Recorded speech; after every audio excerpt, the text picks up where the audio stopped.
গণ অভ্যুত্থানের পর থেকে আমরা দেখছি যে নানা শেপ নিচ্ছে আমাদের পলিটিক্যাল সিচুয়েশন। প্রথম দিকে এটা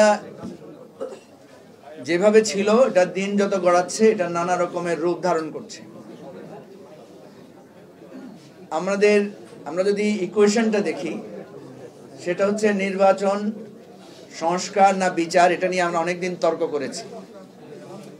এটা বড় তর্ক ছিল যে নির্বাচনের রোডম্যাপ ঘোষণা করা হচ্ছে না কেন। অনেক সন্দেহ সংশয় ছিল। লন্ডন সফরে গিয়েছিলেন প্রধান উপদেষ্টা, সেখান থেকে আসার পর আমরা দেখলাম যে নির্বাচনের একটা মোটামুটি রোডম্যাপ হয়েছে। কিন্তু এরপরও আমাদেরকে প্রতিদিন এই প্রশ্ন শুনতে হয় যে নির্বাচন আদৌ হবে কিনা।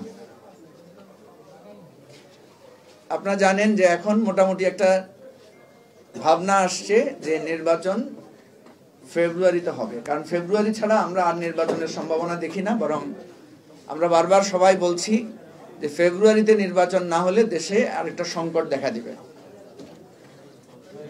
এখন প্রশ্ন হচ্ছে যে ফেব্রুয়ারিতে যে নির্বাচন হবে সেটা গ্রহণযোগ্য, অংশগ্রহণমূলক এবং আদৌ আমাদের দেশের জন্য একটা স্বস্তিময় একটা নির্বাচন হবে কিনা। দেখেন, আমরা যেটা দেখেছি যে নির্বাচন নিয়ে নানা জোট, নানা ধরনের ফরমেশন হচ্ছে। খুব তোড়জোড় আমরা দেখলাম যে ইসলামিক দলগুলো তারা এক বাক্সে ভোট নেওয়ার জন্য তারা নানাভাবে বসেছেন। আমরা এটাকে সাধুবাদ জানিয়েছি, কারণ এভাবে হলে নির্বাচনে একটা প্রতিদ্বন্দ্বিতা হওয়ার আশা ছিল। কিন্তু ইদানিং আমরা দেখতে পাচ্ছি ইসলামিক দলগুলোর মধ্যেও কিন্তু বিভেদ শুরু হয়েছে। অলরেডি বেশ কয়েকটা পক্ষ, অবস্থান বদল এগুলো হচ্ছে। বামপন্থী দলগুলোর মধ্যেও একটা জোট বা মহাজোট বা ঐক্যজোট তৈরির প্রচেষ্টা চলছে। আমরা যারা মাঝামাঝি আছি, আমরাও চিন্তা করছি নির্বাচনকে প্রতিদ্বন্দ্বিতামূলক করার জন্য কি করা যায়। কারণ আপনারা জানেন যে এর আগে মনে হয়েছিল যে নির্বাচন এক পেশে হবে। এখন মনে হচ্ছে যে না, এটা নির্বাচন এক পেশে হবে না, নির্বাচনে একটা প্রতিদ্বন্দ্বিতা হতে পারে। এর বাইরে দুইটা আশঙ্কা আছে।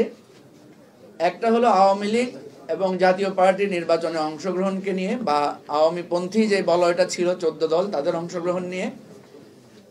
আরেকটা অনিশ্চয়তা, যেটা একটু আগে তানিয়া রব বলেছেন, যে পুলিশ এবং আইন শৃঙ্খলা রক্ষাকারী বাহিনীর আসলে অবস্থানটা কি।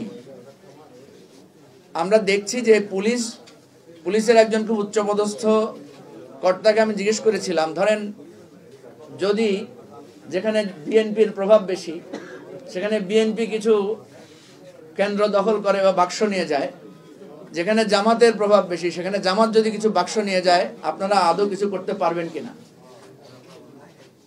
উনি সাথে সাথে জবাব দিলেন না, কিছুক্ষণ চুপ থাকলেন, তারপরে বললেন, ভাই আপনারা গন্ডগোল করলে আমরা তো কিছু করতে পারবো না। সত্যিকার অর্থে পুলিশের এখন যে অবস্থা, যে পুলিশ কোন ধরনের গন্ডগোল হ্যান্ডেল করার মতো তাদের মানসিক শক্তিটা নাই। এটাকে সমালোচনা হিসাবে না, বাস্তবতা হিসাবে যদি আমরা গ্রহণ করি তাহলে ভালো। আমরা সমালোচনা করে এখানে কোনো কিছু সমাধান করতে পারবো না। বাস্তবতা হচ্ছে পুলিশের মনোবল এই পর্যায়ে পৌঁছেছে, এবং সত্যিকার অর্থে এর বেশি হয়তো আমাদের কাউকে যদি পুলিশের দায়িত্ব দেওয়া যেত আমরা কতটুকু উন্নতি করতে পারতাম জানি না। কিন্তু পুলিশের মনোবল এর চাইতে ভালো হওয়ার এই অল্প 6 মাসের মধ্যে আমরা কোনো ম্যাজিক দেখি না।